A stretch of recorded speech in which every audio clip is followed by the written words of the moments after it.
북한이 최근에 러시아에 파병함으로써 러시아로부터 굉장히 많은 기술 전수를 받았지 않습니까? 그쵸. 이 부분이 굉장히 지금 두렵습니다. 어떻게 보면은 북한이 허세를 부린다는 거는 사실 이번 우크라이나 러시아 전쟁에서 명확히 드러난 부분이 있습니다. 2019년에 신형 전술 유도탄 KN-23 화성 11 가라는 걸 공개를 했었어요. 예. 이게 러시아의 이스칸데르 미사일을 카피한 거여 갖고 북한판 이스칸데르라는 그런 별명들이 있었는데, 그런데 이게 북한에서 실험 영상 공개됐을 때만 해도 이게 정밀도가 상당하다, 이거 굉장히 위력적인 무기다라고 그렇게 다 얘기를 했었는데 그게 거짓이었다는 게 판명이 났습니다. 그래서 러시아 쪽에서 우리 이스칸데르를 베꼈다고 하니까 우리가 한번 들여다보고 어디가 문제인지 알려줄게, 기술 지도를 했다고 합니다. 네.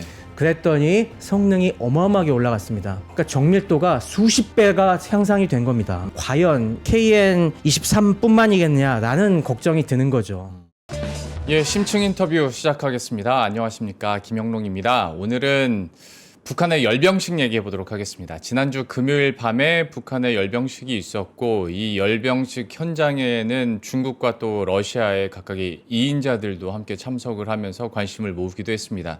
북한 내에서 신형 ICBM도 이제 공개가 되다 보니까 이제 이것을 두고 해석들이나 또 지금의 북한의 군사력 수준에 대해서 여러 가지 이야기와 분석이 나왔었는데, 저희들도 한번 정리를 해보죠. 그리고 이와 더불어서 K방사는 또 어떻게 나아갈 길을 모색하고 있는지 현재 상황들과 미래 전망들까지 이야기 들어보도록 하겠습니다. 오늘 한양대 최승병 겸임교수와 함께합니다. 어서 오십시오. 네, 안녕하십니까? 안녕하십니까. 바로 열병식 얘기부터 한번 해보도록 할 텐데, 네. 일단 뭐 총평부터 한번 들어보겠습니다. 보시면서 좀 총평을 해주신다면 네네. 어떠셨습니까? 네, 저는 크게 세 가지 점을 느꼈는데요. 네. 첫 번째는 김정은의 숙제검사였다라는 부분이 있고, 예. 두 번째는 항상 나오는 얘기지만은 이게 쉽게 우리가 가려지지 않는 이 북한의 허세가 역시 느껴졌다. 하지만 그것만으로 치부하기에는 여전히 개운하지 않은 그 씁쓸한 뒷맛, 뜨끔한 그 뒷맛이 느껴졌다. 이렇게 정리할 수 있을 것 같습니다. 재밌습니다. 네. 질문을 드렸는데 거기에 대해서 세 가지 그 포인트를 어찌 보면 약간 이제 궁금증 유발하게 얘기를 해주셨어요. 네. 첫 번째가 숙제 검사 네네. 했다. 두 번째가 여전히 북한의 허세는 좀 있었다. 네. 그리고 세 번째는 그런데 여전히 좀 개운치 않은 곳이 있다. 그러면 이걸 토대로 제가 한번 질문을 드려보겠습니다. 일단은 김정은의 숙제 검사, 이거는 어떤 의미에서 말씀을 해주신 거예요?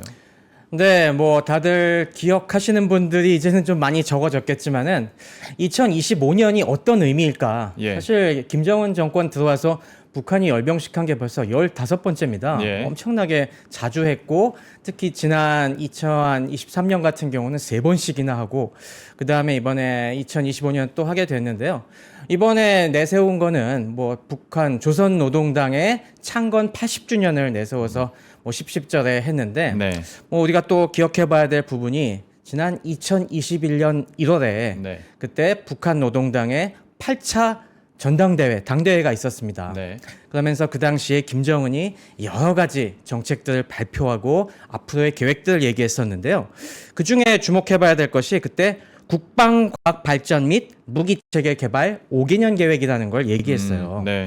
그러니까 그 전부터 계속 여러 가지 핵무력을 위시해서 각종 미사일과 여러 가지 신무기들을 개발해왔지만은 그걸 다 종합을 해서 이제 체계적으로 우리가 5년간 추진을 하겠다.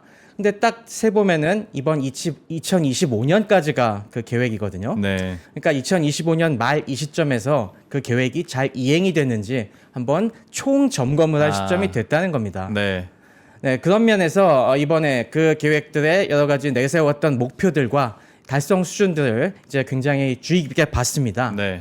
그 당시에도 사실 5대 이 핵심 과업이라는 걸 제시했어요. 이게 뭐 전반적으로 봤을 때는 북한이 핵무기를 요즘 계속 내세우고 있기 때문에 네. 이 핵무기를 소형 경량화하고 그리고 전술무기에까지 탑재하고 그리고 앞으로 좀 더 위력적인 초대형 핵탄두까지 생산을 하고 이걸 바탕으로 해서 핵 선제 및 보복 타격 능력까지 갖추겠다라는 큰 전제하에서 네. 5개 핵심 과제로 이 극초음속 활공 비행 탄두를 개발하겠다. 그 다음이 수중 및 지상에 고체 엔진 ICBM을 배치하겠다. 예. 그런 얘기를 했었고요. 그 다음에 핵 잠수함 및 수중 발사 핵 전략 무기를 만들겠다. 이게 세 번째고, 그다음이 군사 정찰 위성, 그리고 약 500km, 그러니까 한반도를 다 커버하는 전략 정찰기를 개발하겠다는 이런 5대 과제를 제시했었습니다. 그 하나하나가 이번 열병식과 지난번 여러 가지 열병식 및 무기 박람회에서 그 성과들이 쭉 나왔었죠. 그러면 이거 숙제 검사라고 표현을 해주셨으니까 저도 한번 이렇게 질문을 드려볼게요. 그러니까 숙제를 받아놓고 몇 점을 맞는지도 중요하겠지만 일단 선생님 입장에서는 얘가 숙제를 다 했냐 안 했냐도 중요하거든요. 그렇죠. 네. 다 하긴 했습니까? 5년 동안? 다 하면은 약간 문제가 있죠. 물론 다 하면 제일 좋지만은 네. 너무 다 하면은 숙제를 너무 쉽게 내줬다는 걸 또 그래요? 인정하는 부분이니까 네. 우리 항상 얘기할 때도 40점이면은 낙제고 네. 60점이면 합격이고 뭐 그렇다고 100점 맞으면은 너무 문제가 쉽게 나온 거고 난이도 조정에 실패한 거고 대략 한 7, 80점 맞아야 그래도 네. 우등생 이렇게 하는 게 제일 모양이 좋지 않습니까? 네. 북한이 딱 그걸 맞춘 것 같습니다. 네, 이번에 이 5대 과제 중심으로 본다면은 이 각각에 대해서 채점을 해보면은 제가 첫 번째 볼 것이 ICBM의 고체 연료화입니다. 네. 그러니까 우리가 기존에 이 2000년대 초까지 우리가 봤었던 이런 북한의 대륙간 탄도 미사일 같은 경우는 액체 연료였습니다. 네. 액체 연료는 이 산화제와 연료가 다 액체여 갖고 그걸 연소실 안에서 섞어서 이 분사하는 그거거든요. 네. 이런 대표적인 이 미사일이 화성 17형까지가 있는데요. 네. 이 자료 화면을 보시면 아시겠지만은 이 화성 17형 같은 경우는 이 오른쪽에 이 분사하는 그 제트의 색깔을 보면은 상당히 영롱하지 않습니까? 네, 그러니까 색깔이 액체로 하면은 이게 거의 완전 연소가 되면서 저런 식으로 거의 깨끗하게 연소가 되는데 이게 문제가 액체 연료 같은 경우는 평소에 주입을 해놓기가 어렵기 때문에 네. 이 발사 직전이 돼서야 주입을 해야 되고 그러다 보니까 발사 준비에 걸리는 시간이 오래 걸립니다. 그러다 그쵸. 보면은 타격하는데 시간이 걸리죠. 그래서 신속 타격 능력을 확보하기 위해서는 이걸 고체 연료화 시키는 게 핵심인데요. 그 부분에서 그동안 여러 가지 성과를 보였습니다. 그 다음에 나온 것이 이 화성 18형, 그리고 19형, 그리고 이번 열병식에서 공개된 20형까지인데요. 네. 이 모두는 다 고체 연료 로켓입니다. 요거는 역시 자료 화면을 보시면은 18형 같은 경우가 18, 19형 같은 경우는 지난 2023년, 2024년까지 해서 다 공개가 됐는데 요 18형 같은 경우는 이 고체 연료 로켓의 특징인 오른쪽에 분사 화염을 보시면은 굉장히 연기가 많죠. 네. 아무래도 이게 고체를 태우고 그 안에 이 화력을 높이기 위해서 여러 가지 금속 분말을 많이 넣었습니다. 그래서 저게 타면서 그 산화 분말 찌꺼기들이 굉장히 많이 나옵니다. 그래서 네. 저런 식으로 굉장히 강한 화염이지만은 연기가 많이 나는 이런 특성을 갖고 있습니다. 그래서 18형, 요 19형, 요거는 지난 작년에 이 기립해서 발사하는 모습까지 해왔고요. 그리고 이번 열병식에서 그거에서 한 발 더 나아간 화성 20형까지 공개를 했습니다. 네. 네, 그런 면에서 이 고체 연료화 부분에서는 어느 정도 완수를 했다고 볼 수가 있겠고요. 그 다음에 또 이제 강조한 부분이 이 극초음속 미사일이라는 겁니다. 자, 우리가 극초음속 미사일이라는 거는 우리가 일반적인 아까 같은 미사일들은 탄도 미사일이라고 해서 궤적이 포물선을 그리면서 떨어지게 되는데요. 이거에 약간 변형을 주는 겁니다. 이렇게 되면은 우리의 뭐 패트리엇 미사일 같은 이 요격 미사일로 대응을 할 수가 있기 때문에 이게 떨어지는 도중에 약간의 킥을 줘갖고 이 그 약간의 변형을 준, 그러니까 유사 포물선 궤도를 그리기도 하고 아예 지금 여기 화성 16 나형에서 보는 것처럼 이 지금 앞에 탄두부가 그냥 곡갈 모양이 아니라 약간 그 날개도 조그맣게 달려 있는 것 같고, 네, 비행체의 모습을 하지 않습니까? 네. 약간 변형을 주는 것만 갖고는 역시 그것도 대응이 가능하기 때문에 아예 저런 식으로 다분히 비행기스러운 모양을 만들어 갖고 저게 나중에 종말 단계에서 활공을 한번 하게 됩니다. 글라이더처럼 한번 활공해서 쭉 미끄러진 다음에 목표에 떨어지게 해서 더 대응을 어렵게 하는 이런 무기 체계를 갖다가 그때 목표를 했습니다. 이것도 화성 16 나형까지 지금 공개가 됨으로써 어느 정도 표면적으로는 달성을 했다고 보이고요. 그 다음이 이제 핵잠수함과 핵 무인 수중 공격정을 내세울 수가 있는데 네. 이거는 뭐 핵 잠수함 같은 경우는 아직 완성을 못했고요. 네. 그 핵 잠수 드론이라고 뭐 하는 그러니까 무인 잠수정입니다. 어뢰 굉장히 비슷하게 생겼는데 저 앞에 핵탄두가 탑재돼 있어갖고 이게 장기간 쭉 날아가서 장기간 자망을 해가갖고 저게 항구 앞에서 저게 폭발하는 겁니다.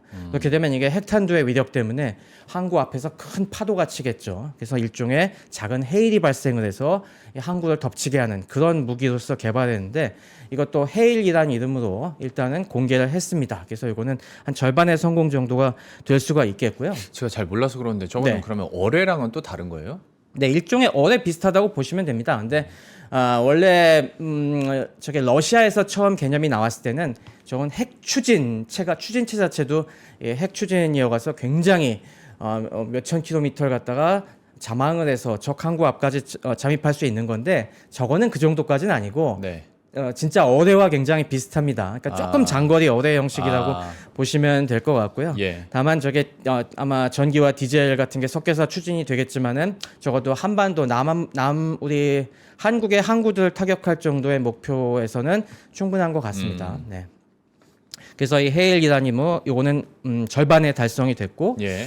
그다음에 이 무인 정찰기 같은 경우도 꽤 그럴듯한 모습의 샛별 시리즈를 공개했습니다. 이건 샛별 4형이라는 모양으로 공개가 됐었는데 이건 2023년에 이게 딱 모양이 미국의 이 글로벌 호크라는 정찰기와 굉장히 비슷하게 만들었어요. 그러게요. 네, 저도 보고 네. 미국 거랑 되게 비슷하다라는 생각했거든요. 사실 앞에 무기들도 거의 외국에 따른 유사한 무기 체계들을 본따서 한 건데 이거는 뭐 거의 노골적으로 글로벌 예. 호크를 베꼈죠. 그래서 2024년 그래서 올해 9월달에 오른쪽에 보이시는 이 그다음 개량형까지 개발하고 이걸 갖다가 전시를 해갖고 어느 정도 이것도 달성했다라고 주장을 하고 있습니다. 예.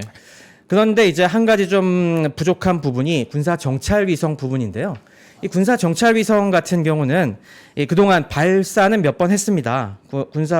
이게 2023년에 이 만리경 1이라는 그런 이름의 위성을 갖다가 천리마로 발사체에 넣어서 발사를 했었는데 그때 실패를 했었죠. 그래갖고 바다에 떨어져서 우리 해군이 그걸 인양을 해서 그 기술 수준을 점검해 보기도 했었고요.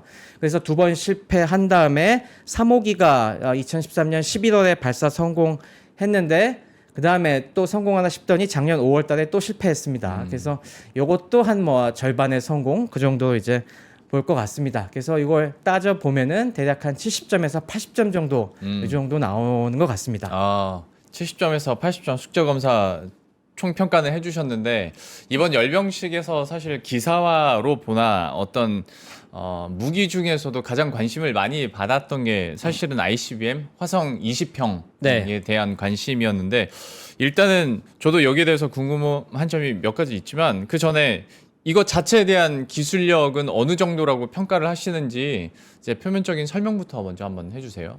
네, 화성 20형이 이번에 나오긴 했지만은 네. 화성 19형이랑 달라진 게 뭐가 있냐라는 부분에서 많은 전문가들의 지금 의심을 낳고 있는 게 사실입니다. 표면적으로 봤을 때 북한이 내세우는 몇 가지 개선 포인트가 있긴 있습니다. 예. 사실 기존 화성 19형만으로도 충분히 그 위력은 강해 보여요. 이 화성 19형만 해도 이 거대한 발사 차량에 탑재된 저 사이즈가 사실 러시아가 배치하고 있는 그런 저런 기동형 ICBM인 야르스보다도 더 크거든요. 그래서 어떻게 보면은 저렇게 11축짜리 발사 차량을 탑재한 이 정도 크기면은 그리고 사거리도 한 15,000km가 나와갖고 이미 넉넉하게 미국 전역을 커버할 수 있을 정도의 거대한 크기여서 여기서 뭘 더 개량하느냐라고 얘기가 많이 나왔었는데 이번 20평에서는 그 20평이 나오기 전에 한 가지 이벤트가 있었습니다. 그때 중요한 것이 그 사이에 고체 연료 로켓을 개량하는 쪽에 굉장히 북한이 신경을 많이 썼어요. 네.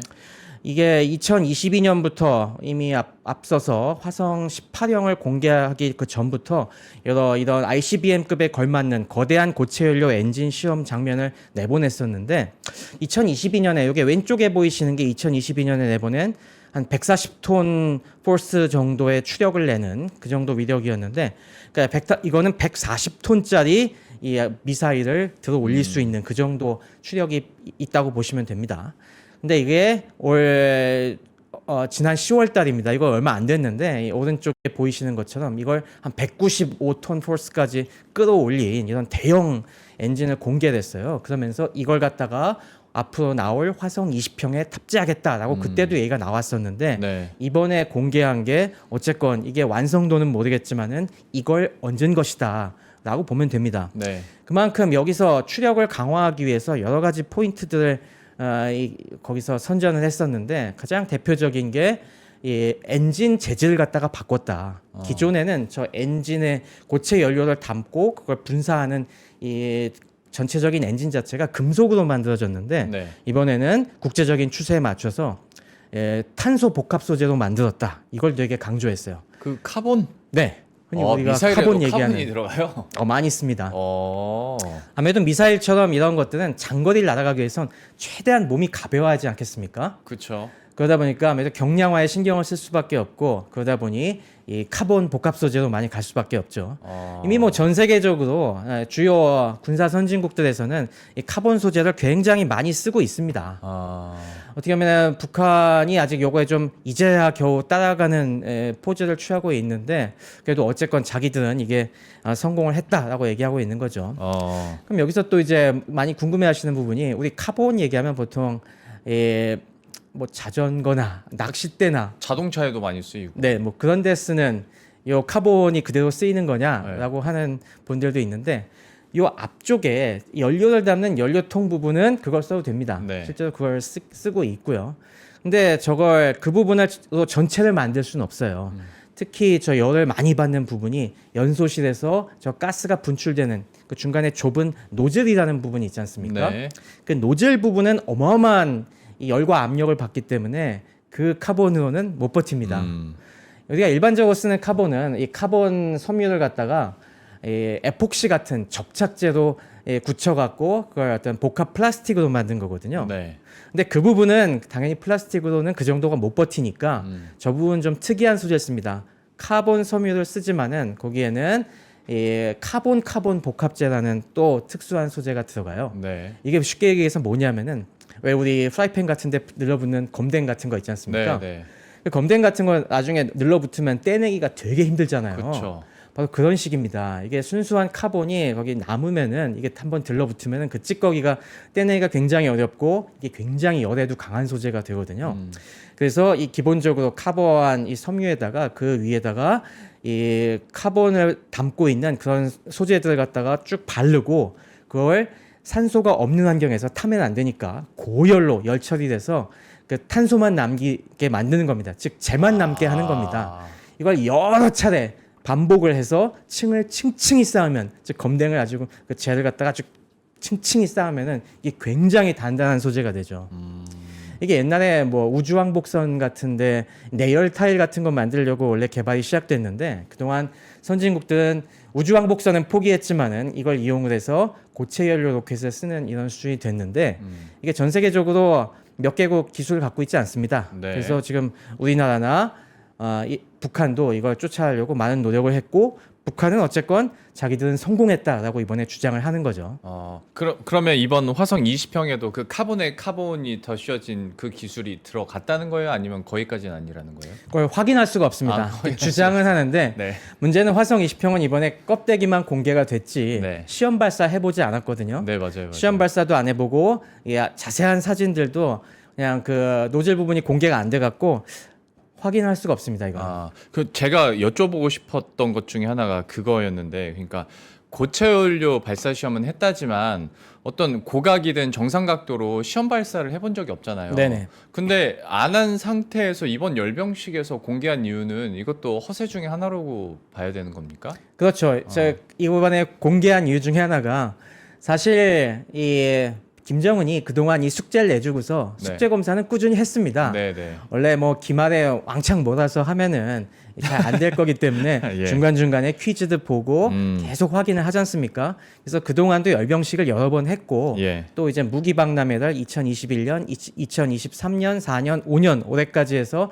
하면서 거기서도 확인도 하고 여러 차례 저는 시험 발사 현장 지도를 하면서 체크를 했는데 거기서 약간 2024년 초에 그래서 기본적으로는 잘했다 여기까지 하면은 그래도 웬만큼 합격점은 줄 수 있겠다라고 만족감을 표시했는데 네. 거기서 조금 더 해봐라라고 얘기를 했던 것이고 이번에 그 정도 요구 수준을까지 맞추기 위해서 좀 무리를 해서 화성 20평을 일단 완성을 했다라고 주장을 하고 있는 거겠죠. 오케이. 알겠습니다. 그리고 두 번째 질문 하나 더 네. 있습니다. 화성 20평. 아까 그림에서도 보여주셨듯이 19형이랑 20평 중에서 그냥 일반인 제 눈에 가장 다른 거는 그 앞부분이거든요. 네네. 19형은 조금 더 좀 뾰족했다면 20평은 완전 둥글더라고요. 네. 그 차이는 어떤 차이에서 나오는 건지 그것도 좀 설명을 해주세요. 그게 뭐 몇 가지 관측이 있죠. 그래서 일각에서는 뭐 둥글게 만든 게 그 안에 탄두부의 최적을 열려갖고 그 안에 여러 개 다탄두라고 하지 않습니까? 예. MIRV라고 하는 이런 다탄두 미사일로 개량을 했다고 뭐 그런 얘기도 나오는데 사실 그게 중요한 건 아닌 것 같습니다. 그래요. 왜냐하면 그거는 이미 18형에서 19형으로 넘어갈 때 그때 한번 관찰됐던 변화거든요.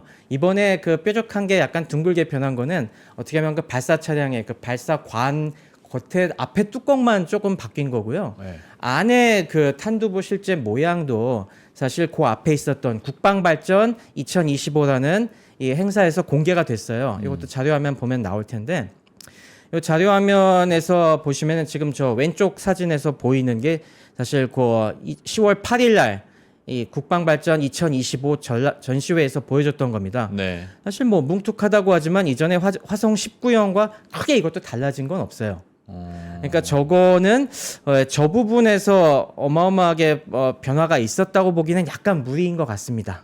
그래요? 네.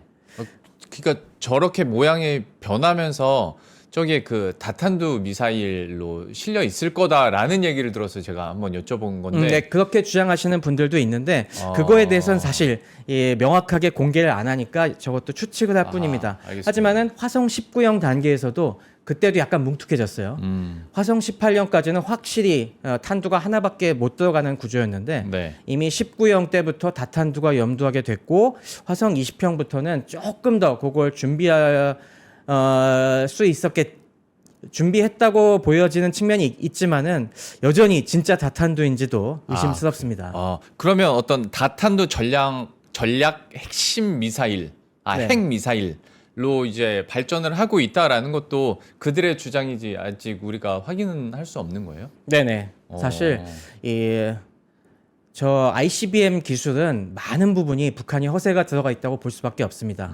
왜냐하면은 ICBM이 기본적으로 제대로 기능하는지 보려면은 재진입 단계 실험을 반드시 거쳐야 됩니다. 예. 이게 우주 공간으로 한번 날아가는 게 문제가 아니라 이렇게 해서 그 핵탄두가 제대로 다시 지구 대기권으로 들어와서 목표에 맞을 수가 있느냐라는 이게 재진입이라고 하는데요. 네. 이 과정에 사실 어마어마한 열이 발생합니다. 네. 당연히 우주 공간에서 들어올 때 대기와의 마찰열이 어마어마하게 발생하는데 이 과정에서 이 탄두를 제대로 만들지 못하면은 그 탄두가 이게 조금씩 일부러 타들어가게 만들어요. 약간씩 깎여 나가게 만드는데 이게 균일하게 깎여 나가야지만 그 궤도를 유지하면서 들어올 수가 있거든요. 그러겠죠. 하지만 조금만 설계가 잘못되더라도 이게 불균일하게 깎여 나가거나 해갖고 이게 궤도가 완전히 틀어지고 자세 제어 자체가 어렵습니다. 그래서 과연 이런 아주 첨단 재진입체 기술을 확보했는지 지금껏 북한의 ICBM 실험에서는 검증이 한 번도 안 됐어요. 되게 고각 발사기 때문에 고각 발사 같은 경우는 이게 각도가 굉장히 샤프하게 떨어지기 때문에 그거는 그렇게 어렵지가 않거든요. 그러면 받는 열도 좀 균일하게 열을 그렇습니다. 받겠네요. 근데 이거 장거리를 날라서 비스듬하게 떨어지는 경우에는 이게 각도가 보통 뭐 한 10도에서 30도 정도 사이를 맞추게 되는데 이게 균일하게 돌면서 제대로 성능이 발휘가 되는지는 선진국들도 어마어마한 시행착오를 겪었습니다. 미국이나 뭐 러시아, 구소련 같은 이런 국가들도 보통 막 몇 차례, 뭐 10차례 이상 실패한 경우가 다반사였는데 네. 이걸 한 번도 실험을 안 해보고 성공을 시킨다? 작동한다고 장담할 수가 없죠. 근데 이것만으로도 어려운데 이걸 다탄두화 시키는 기술은 더 어렵습니다. 그러겠죠. 아무래도 이게 탄두가 여러 개를 싣고 가다가 중간에 이걸 하나하나씩 떨구게 되면은 예. 하나하나 떨굴 때마다 이게 무게중심이라는 게 변하기 때문에 그 다음에 약간씩 궤도가 바뀝니다. 그럼 그것까지 다 감안을 해갖고 그 다음에 또 떨궈야 되는데 이걸 정확하게 컨트롤하기가 굉장히 이론적으로 분석하기도 어렵고 실험은 더 어렵습니다. 과연 이 정도 제어 수준을 갖추고 있을까? 이것도 의문입니다. 그러니까 얘기 듣다 보니까 진짜 쉽지 않겠는데 이거를 열병식에서 벌써 공개를 하다 보니까 그냥 아무것도 모르고 보는 사람들은 개발이 됐나 보다 뭐 그렇게 그렇습니다. 싶을 수 있거든요. 그래서 이 열병식이 굉장히 중요한 것이 대외적인 메시지보다도 대내적인 메시지가 중요하다는 게 그런 부분이에요. 아무래도 이 열병식 딱 다음날 되면은 다 녹화해갖고 전 국민이 딱 TV 앞에 앉아서 저거 보게 되지 않습니까? 네네. 사실 그동안 5년 동안 지난 8차 당대회 때 또 공언했던 것 중에 하나가 경제 개발도 굉장히 공언을 했었는데 네. 사실 뭐 북한이 지난 5년간 경제 개발에서 뚜렷한 성과를 못 냈지 않습니까? 그렇다면은 군사 부문에서라도 우리가 뚜렷한 성과가 있었다라는 걸 과시해야 되는데 그런 면에서 가장 상징적으로 보여줄 만한 것이 저런 대형 ICBM이죠. 그러면 저 또 궁금한 게 하나 네. 생겼는데 어쨌거나 그러면 정상각도로 발사 시험을 해야 네. 얘가 진짜 제대로 작동하고 얼마나 정확한지를 알 수 있는 거지 않습니까? 근데 지금 북한이 만약에 ICBM을 아무리 못해도 5천 이상 한 10,000 가까이는 거리를 발사를 그렇죠. 하고 정상각도로 가게 된다면 이거는 거의 미국한테 야 한판 붙자라는 걸 수밖에 없을 텐데 정상각도로 시험이 가능한 거예요? 당분간은 불가능하지 않을까 싶습니다. 아무래도 트럼프가 지금 중동 문제를 갖다가 어느 정도 정리한 다음에는 한번 북한이랑도 대화해 볼까라고 하는데 예. 이 시점에서 ICBM 실험을 한다는 거는 이거는 정말 그렇죠. 어마어마한 모욕을 주는 거고 네. 특히 지금 트럼프가 평화상 노벨 평화상에 굉장한 공을 들이고 있는데 이번엔 못했지만 네.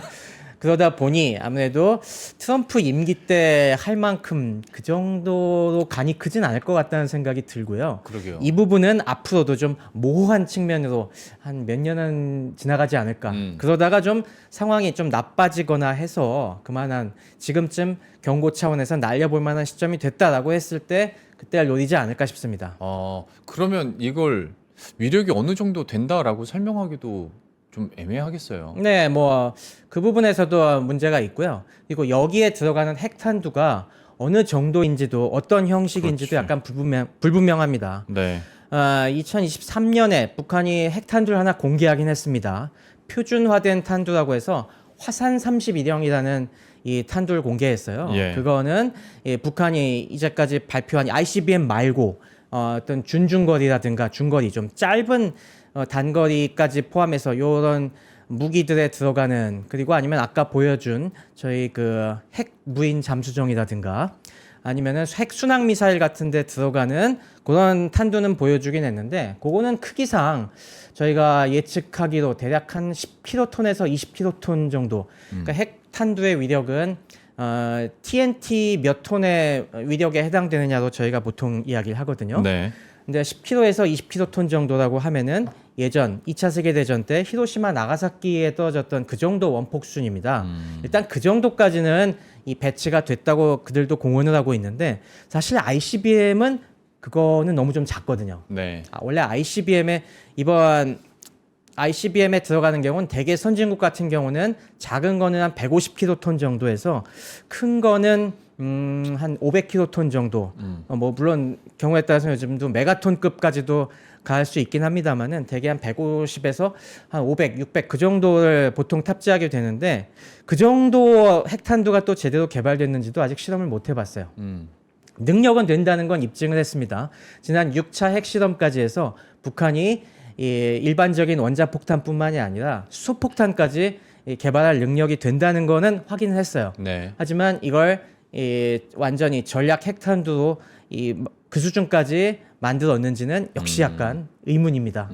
그래서 이게 아마 북한이 앞으로 실험을 하게 된다면은 7차 핵실험, 실차액 실험이 여기서 얘기하는 전략 핵무기에 탑재할 수 있을 정도의 한 뭐 100킬로톤급에서 한 300킬로톤급의 핵무기 실험을 할 것이고 그와 동시에 재진입체 기술을 확보했는지를 검증할 수 있는 장거리 ICBM을 언젠가는 실험하려고 들 것이다. 때만 노려보고 있을 것이다. 이런 예상을 하고 있죠. 근데 아직은 명확하게 확인할 아니다. 수가 없다. 네. 알겠습니다. 이 부분이 그래서 이번 열병식에서 굳이 20평을 공개한 부분에 있어서 우리가 보기에는 허세가 상당히 많이 들어가 있다라고 그래서 평가를 해주신 것 같습니다. 네, 맞습니다. 그런 핵 전략무기 차원에서 이게 어느 정도 실제로 작동하는지에 대해서 전혀 검증이 안 돼 있고 네네. 그 밖에 나온 여러 가지 무기들도 굉장히 의심쩍은 부분들이 많이 있습니다. 아까 이 초음속 활공체 같은 경우들도 예. 이게 상당히 기술이 어렵거든요. 어. 지금 이걸 가장 역점적으로 개발하고 있는 미국, 러시아, 중국 같은 경우들도 여러 차례 지금 시험에서 실패하고 있는 이런 것들이 많거든요. 예. 근데 이게 북한이 저게 어느 정도 정확도로 지금 저걸 개발했다고 저렇게 보여주고 있는 것일까?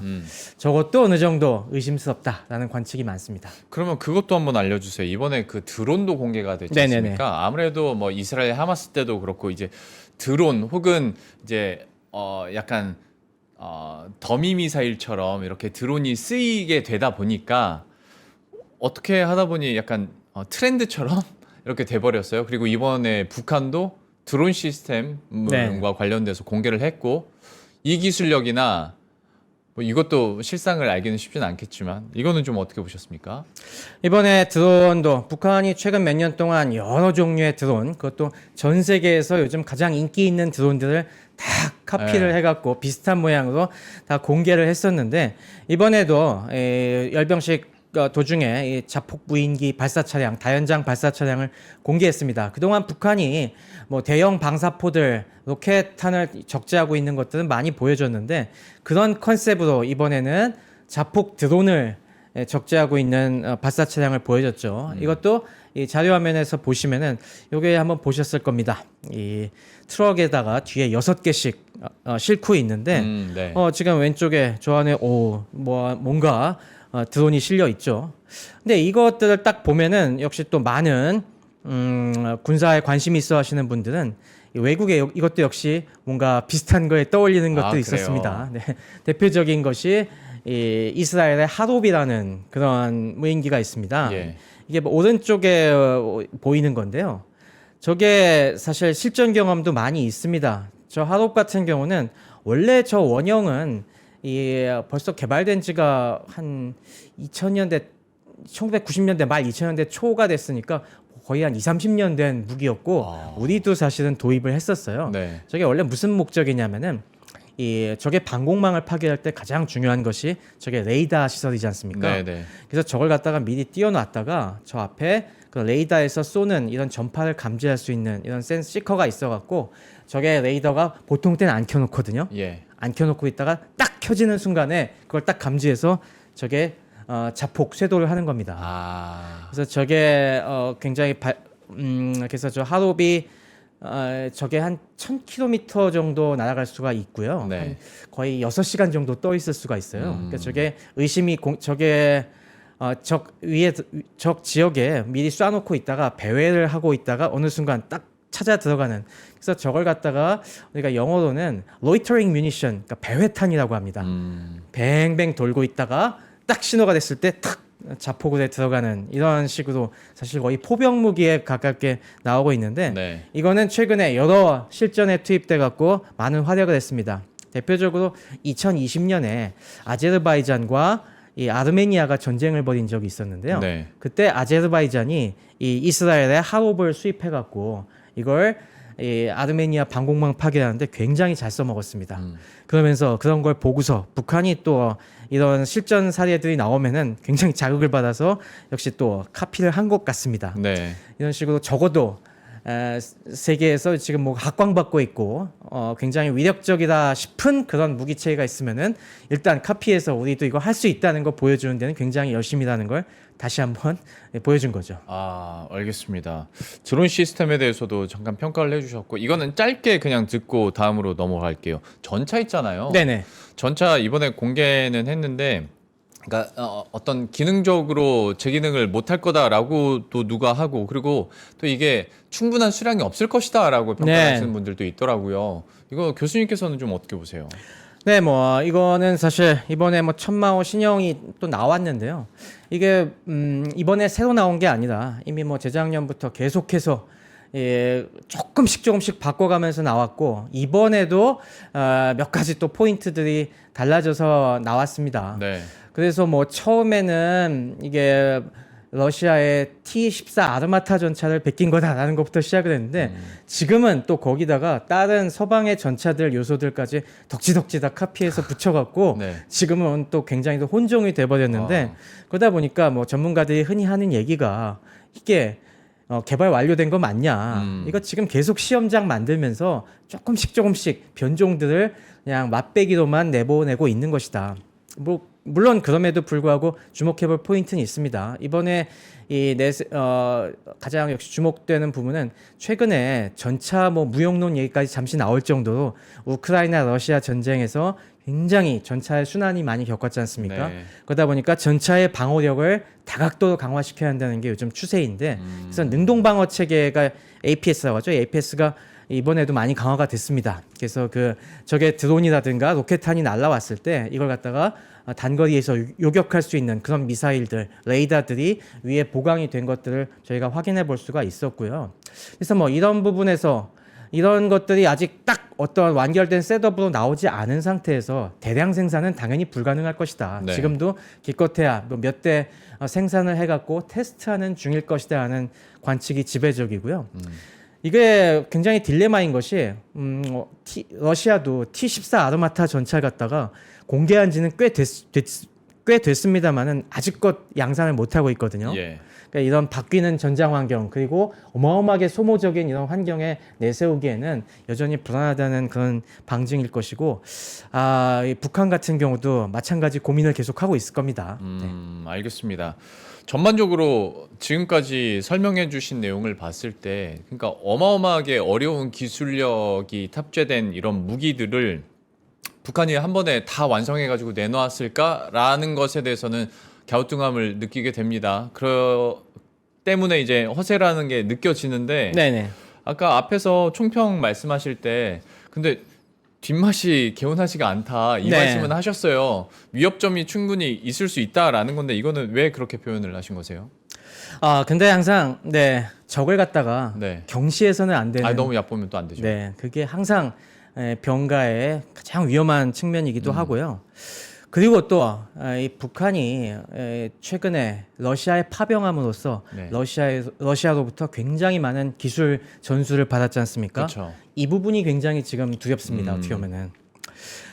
북한이 허세를 부린다는 것은 사실 이번 우크라이나 러시아 전쟁에서 명확히 드러난 부분이 있습니다. 이게 뭐냐면은 이미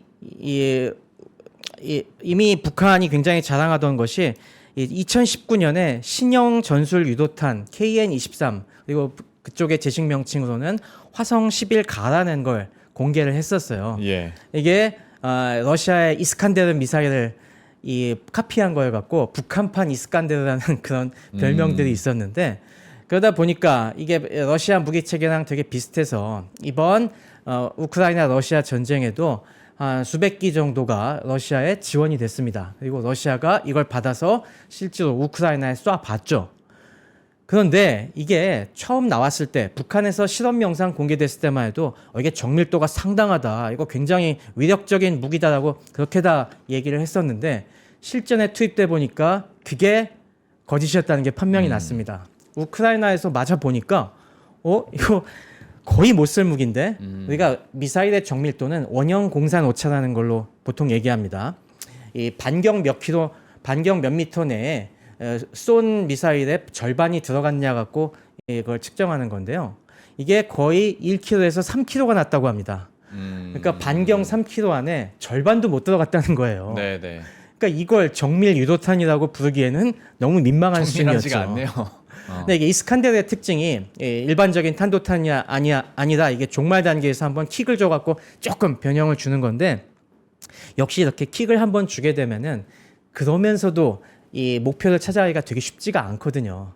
우리가 뭐 사실 저게 드리블 해가면서 우리가 축구할 때 드리블 해가면서 뭐 저게 상대 팀의 태클을 피하는 거는 쉬울지 모르지만 그 태클을 피하면서 골을 넣는 선수가 돼야 진짜 실력이잖아요. 예. 근데 북한이 태클은 어떻게 피하는 것처럼 보였는데 정작 골을 못 넣는 그런 무기였던 거예요. 네. 그런데 이게 러시아에서 굉장히 열받아 했다고 하는데 그래서 러시아 쪽에서 우리 이스칸데르를 베꼈다고 하니까 우리가 한번 들여다보고 어디가 문제인지 알려줄게 기술 지도를 했다고 합니다. 네. 그랬더니 성능이 어마어마하게 올라갔습니다. 지금 우크라이나 쪽에서 인정하는 것이 이게 최근에는 한 그 원형 공사 오차가 50m에서 100m 이내로 까지 향상이 됐다고 해요. 그러니까 정밀도가 수십 배가 향상이 된 겁니다. 네. 그러니까 이런 식인 게 과연 이 KN-23뿐만이겠냐라는 걱정이 드는 거죠.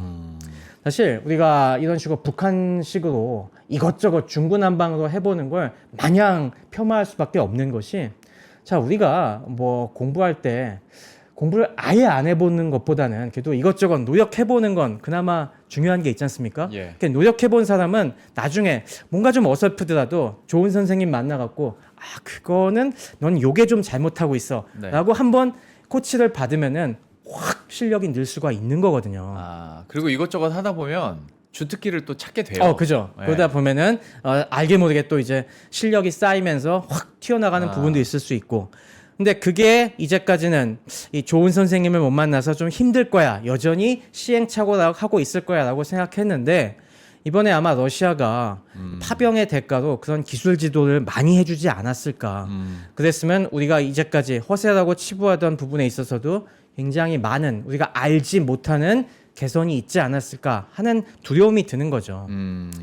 이번 특히 이 여러 가지 무기 체계들 보더라도 하이엔드의 그러니까 전략 무기 핵탄두 같은 거는 별로 걱정 안 합니다. 왜냐하면 아무리 러시아가 간이 크다고 하더라도 절대로 그런 중요 전략 핵무기의 기술을 넘겨주진 않았을 것 같아요. 네. 그건 재진입체 같은 경우는 또 이게 굉장히 러시아는 우리 한국과의 관계도 신경을 안 쓸 수가 없기 때문에 그런 건 절대 안 하겠지만은 좀 더 하위에 특히 드론과 같은 이런 무기 체계들은 달리할 수가 있거든요. 이 부분에서 뭐 이미 나온 뉴스들만으로도 굉장히 우리가 걱정스러운 부분들이 지금 러시아가 우크라이나에서 굉장히 주력으로 쓰고 있는 게 이란제 샤헤드 드론이지 않습니까? 이 샤헤드 136을 러시아가 면허 생산을 하면서 지금 계란2라는 이름으로 거의 한 월 5,000대 가깝게 지금 생산을 할 수준이 됐거든요. 네. 근데 이 생산 설비를 갖다가 북한에 구축을 할 수 있게 지원해 줬다는 얘기가 지금 거의 확실시 되고 있습니다. 이거는 북한이 지금 전쟁에서 탄약을 공급해주는 이런 이 어떤 예비 공급 기지로서의 중요성을 인식한 만큼 이 드론 같은 경우도 북한을 생산 파트너로 삼아갖고 앞으로 우리가 이 부분에 있어서는 협력을 계속하겠다는 의지를 보여준 건데 이게 드론 이외에도 여러 부문에서 다른 뭐 전술 무기급에서 이런 선택을 했을 가능성이 충분히 있다고 봅니다. 예. 그러면 우리가 이제까지 약간 좀 무시해 왔던 그런 북한의 전술 무기 수준이 어딘가 보이지 않는 데서 획기적으로 향상되고 있지 않을까. 그게 상당히 좀 느낌이 안 좋습니다. 그러면 이제 듣다 보니까 또 한편으로 이제 궁금해지는 건 이번 열병식뿐만이 아니라 지금까지 설명해 주신 어떤 북한의 무기 체계 그리고 무기 체계에 대한 개발, 기술력 개발을 이렇게 보고 있노라면 우리 K방산으로서의 느껴지는 과제나 위협은 뭐가 있을까요? 이것도 한번 설명을 해주세요. 네, 사실 우리 K방산 물론 최근 한 일주일 동안은 좀 주가가 빠지긴 했습니다만은 그래도 전 세계에서 요즘 굉장히 각광받고 있는 우리 주력 산업으로 지금 당당히 발돋움하고 있는데요. 사실 우리 K방산이 이렇게까지 발전해 올 수 있었던 거는 뭐 다들 아시겠지만은 전 세계가 냉전 종식 이후에 이젠 평화의 시대다라고 하면서 군축하고 다들 손을 놓고 있을 때 한반도는 유일한 긴장의 전선으로서 우리가 그동안 꾸준히 여러 이런 선진 무기 체계들을 기술을 따라하고 이런 또 북한의 다변화되고 고도화되는 위협에 대응하기 위한 그런 노력을 계속 해왔기 때문에 여기까지 온 거거든요. 지금 이 북한이 이만큼 무기를 개발하는 동안 우리도 결코 가만히 있지 않았습니다. 뭐 다들 우리 또 하나 에어로스페이스나 여러 기업들이 요즘 또 핫한 주식으로 인정받고 있는데 다 공개하기는 어렵지만은 굉장히 많은 부분에서 이들에 대응하는 무기 체계들을 또 지금 개발하고 있고 또 여러 성과를 냈습니다. 뭐 여러 가지 드론들 아까 많다고 하지만은 여러 드론 요격 체계들 활발하게 개발하고 있고요.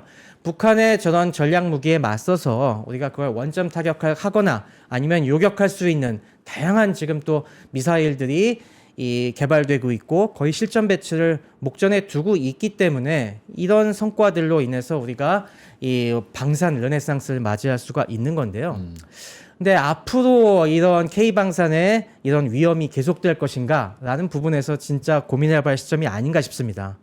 뭐 어떤 점에서 지금 걱정이 되냐면은 러시아 우크라이나 전쟁을 계기로 해서 이제 전 세계가 다시 이렇게 손 놔서는 안 되겠다. 네. 다시 고삐를 쥐고 있지 않습니까? 가까운 일본에서도 여러 가지 이런 미사일 대응 무기들을 개발하고 있고 그리고 뭐 유럽의 쟁쟁한 여러 군수 업체들도 다시 우리가 재군비를 해야겠다. 또 그걸 뒷받침하기 위해서 뭐 프랑스라든가 독일에서 우리도 GDP의 3% 이상으로 군비를 확장하고 이 충분한 지원을 아끼지 않겠다. 그리고 앞으로 전략적으로 우리 EU산 무기를 구매하겠다. 이렇게 하고 있으니까 예. 모두가 이제 다 같이 뛰기 시작하는 시점이 되면은 그만큼 우리가 더 빨리 뛰지 않으면 안 되는 상황에 온 거죠. 네. 이제까지는 남들이 이제까지는 남들이 토끼처럼 다들 놀고 있었기 때문에 우리가 앞서갈 수 있었지만은 이젠 같이 뛰기 시작하는 시점이니까 그만큼 노력을 해야 되는데 이 부분에서 우리가 상당히 과부하가 걸리지 않을까 하는 걱정이 듭니다. 지금 북한이 이런 식으로 허세를 부리는 이유가 뭘까 곰곰이 생각을 해보면은 이게 어떤 의도가 있을 거라고 생각하세요? 뭐 대외 협상력을 높이기 위함 아닐까요? 그런 측면들도 분명히 있겠지만은 또 하나 우려되는 부분은 우리를 갖다가 너무 바쁘게 하려는 게 아닌가 하는 부분도 생각도 있습니다. 아, 우리도 어쨌거나 대응은 해야 되니까. 네, 이런 식으로 성능도 불분명하지만 다양한 걸 만들어내고 막 성능도 부풀리는 거는 우리도 이런 얘기 나오면은 이거에 대응하는 무기 체계를 또 만들어야 하지 않겠습니까? 예. 그럼 그걸 갖다가 우리도 하나하나 다 개발하려고 하면은 엄청나게 지금 한정된 국방과학 인력, 과학기술 인력으로 대처하기가 어렵습니다. 그다음에는 어떻게 하면은 정작 저쪽에서는 그렇게 신경 쓰지 않는 무기인데도 우리가 그거 대응하려고 너무 허팀을 뺄 수도 아하. 있는 거죠. 예. 그러다 보면은 우리의 방어태세 진짜 중요해서 미래에 대처해야 되는 무기인데 개발 못하는 이런 빈틈이 생길 수가 있습니다. 네, 네. 이 부분이 혹시 생기지 않나 이걸 굉장히 걱정해야 한다고 봅니다. 아. 지금 그런 면에서 두려운 부분 중에 하나가 지금 아까 북한이 역점을 두고 있는 여러 드론이라든가 이거는 누가 보더라도 쉽게 실용화하고 실전 배치할 수 있는 부분들에서 이런 쪽에 우리가 충분한 대비가 돼 있나라는 부분에서 걱정하지 않을 수가 없습니다. 사실 이런 식으로 여러 가지 대응하다가 가랑이 찢어진 경우가 역사에도 있었거든요. 아. 역사적으로 보면은 요즘 새삼 와닿는 게 2차 세계대전 당시에 네. 독일과 프랑스가 한판 붙었다가 프랑스가 무참하게 깨진 그런 역사가 있습니다. 네네. 1940년에. 근데 그게 왜 그런 프랑스 전통적인 육군 강국 프랑스가 독일의 기갑부대 앞에서 참패하게 됐느냐.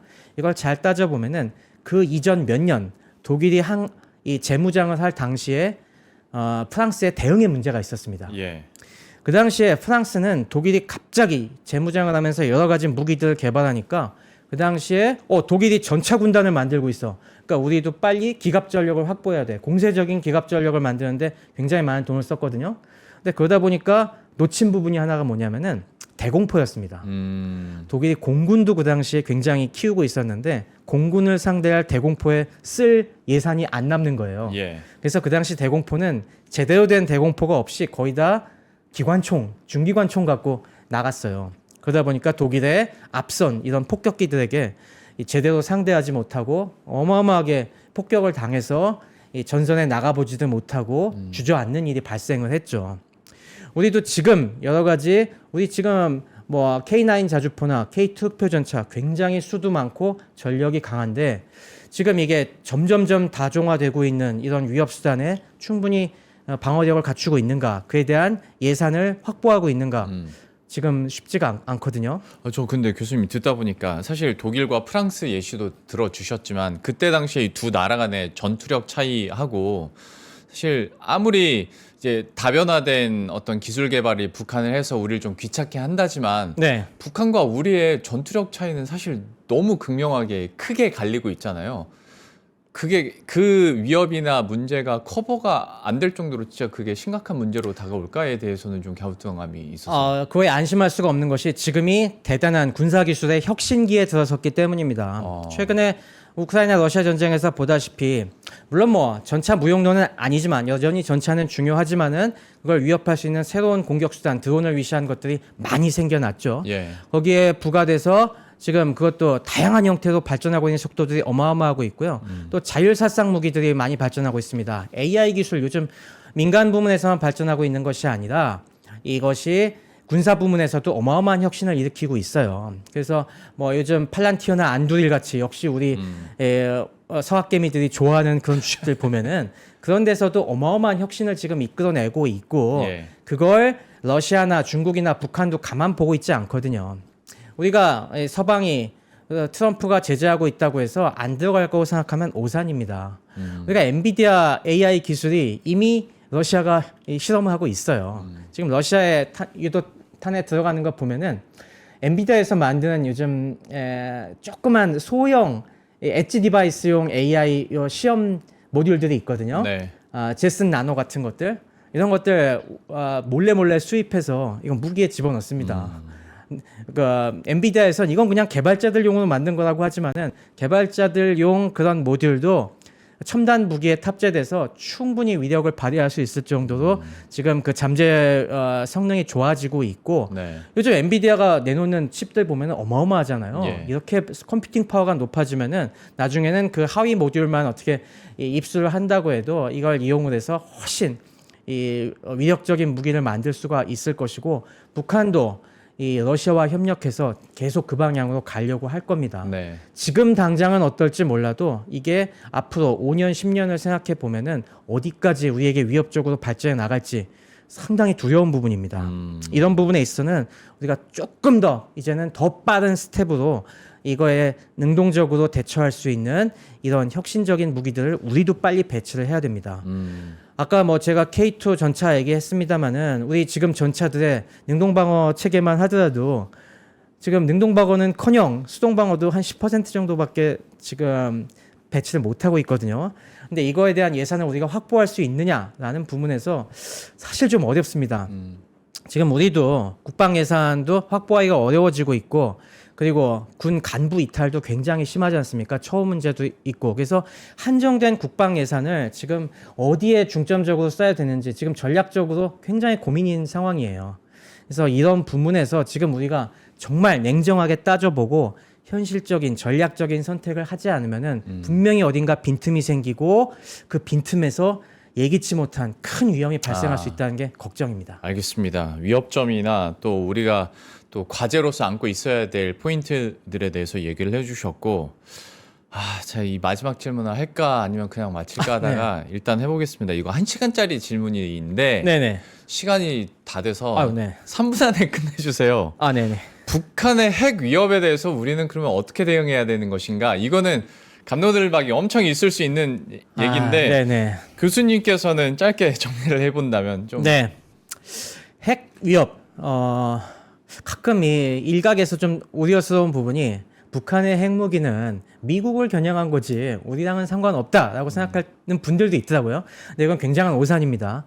지금 북한이 미국을 정말 위협할 수 있는 핵 전력을 갖췄느냐는 아까 제가 계속 말씀을 드렸지만 여전히 퀘스천 마크예요. 없다고도 보기 그렇지만은 확실히 있다고 보기도 어렵습니다.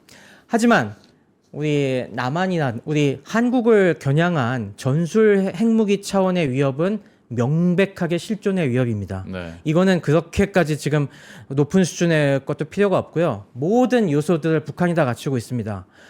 전술 무기에 탑재할 수 있는 전술 핵탄도 이미 화산 31형 공개로 해서 갖추고 있다는 걸 저희가 충분히 믿을 수 있고 그거 터지는 거는 지난 6차 핵실험까지 해서 확실히 우리가 입증을 할 수가 있어요.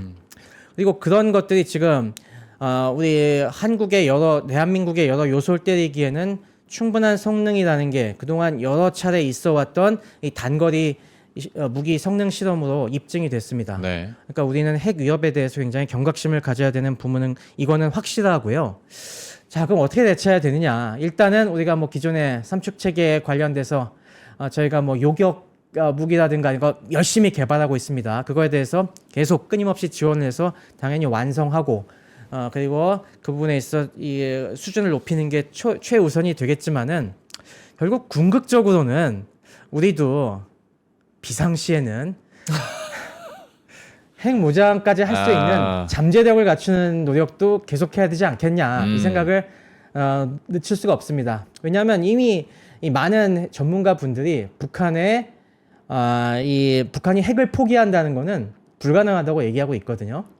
그랬을 때 뭐 요즘 국제 정세로 봤을 때도 미국과의 관계가 계속 흔들리는 입장에서 물론 일단은 미국의 핵 억지력을 믿어야겠지만은 최악의 상황까지 네. 우리가 생각할 수 있는 그러니까 지금 핵을 개발하자는 게 아니라 네. 언제든 마음 먹으면은 핵을 개발할 수 있는 가장 기본적인 것이 우리가 재처리 능력을 확보한다든가 네. 이런 부분에 있어서 우리가 평화적인 목적으로 조금 더 역량을 키워나가는 노력 반드시 해야 될 거라고 생각이 듭니다. 그 얘기가 나올까봐 이 질문 할까 말까 고민을 했었던 네. 건데 이것도 사실 또 토론을 해보기로 하면 진짜 서로가 다 다르게 얘기할 수 있는 그리고 가치관이기 때문에 또 마침 시간도 다 돼서 오늘은 이 정도로 마무리 짓고 다음에 기회가 된다면 이 부분에 대해서도 조금 더 한번 심도 깊게 이야기 나눠 보도록 하겠습니다. 네. 오늘은 교수님 이 정도로 마무리 짓고 보내드리도록 하겠습니다. 한양대 최승병 겸임교수와 함께했습니다. 오늘 말씀 고맙습니다.